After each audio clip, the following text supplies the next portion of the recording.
एक कालू नामी कौवा जो कि बहुत भूखा होता है और खाने की तलाश में जंगल में इधर उधर घूम रहा होता है। काफ़ी देर तलाश करने के बाद आखिर उसे सूखी रोटी का टुकड़ा मिल ही जाता है। फिर वो टुकड़ा लिए अपने घर की तरफ रवाना होता है कि घर पे जाके आराम से इसे खाऊंगा। वो जाते जाते एक नदी की तरफ से गुजरता है। वो सोचता है कि यहीं पे ही खा के पानी पी के फिर चला जाता हूँ। तब तक एक चंदा चिड़ा वहाँ आता है और मन में सोचता है आज तो कालू को सबक सिखा कर ही रहूंगा। फिर वो कालू को कहता है, कालू, तुम्हें पता है तुम्हारी आवाज कितनी मीठी है? तुम्हारी आवाज तो कुकू के आवाज से भी बहुत मीठी है। मैं तुम्हारी मीठी आवाज सुनने के लिए इतनी दूर से आया हूँ, मुझे सुनाओ। बस फिर क्या था।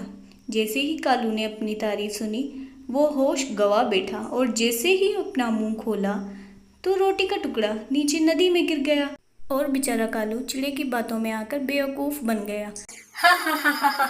चिड़ा हंसते हुए वहाँ से चला जाता है और कालू की नज़रें बस नदी में ही जम जाती हैं। फिर कुछ दिनों के बाद कालू अपने घर बैठा होता है। उसको प्यास भी बहुत लग रही होती है। वो मन में सोचता है, यार अब कहाँ इतना दूर जाना नदी के पास, इससे अच्छा है कहीं आसपास ही ढूंढ लेता हूँ पानी। ऐसा सोचकर वो वहाँ से चल पड़ता है। फिर उसकी नज़र एक मटके पे पड़ती है। वो झांक कर अंदर देखता है तो पानी तो होता है लेकिन काफ़ी नीचे होता है। फिर वो उसे देख के सोच रहा होता है कि अब मैं क्या करूं। तब तक वही चंदा चिड़ा आता है और कहता है, अरे सोचना क्या, इसको गिराओ और पानी पी लो, बस। तो कालू को वही उसकी बात याद आती है कि इसने मुझे कैसे बेवकूफ़ बनाया था। इस बार भी ये यही करेगा। इससे अच्छा है कि मैं अपना दिमाग लड़ाऊं। फिर कालू की नज़र एक पत्थरों पे पड़ती है। वो एक पत्थर अपने मुंह में डाले आता है और उस मटके में डाल देता है। ऐसा करते करते वो काफ़ी पत्थर अंदर डालता है और आहिस्ता आहिस्ता से पानी भी ऊपर आने लगता है। ऐसा करते करते पानी बहुत ऊपर आ जाता है जिससे कालू बहुत खुश होता है और चिड़ा उसे देखता ही रह जाता है।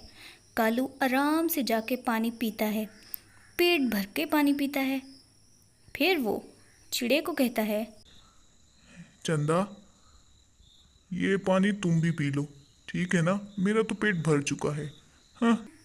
ऐसे करके वो तंज करता वहाँ से चल देता है और चंदा चिड़ा बस सोचता ही रहता है कि ये क्या हुआ।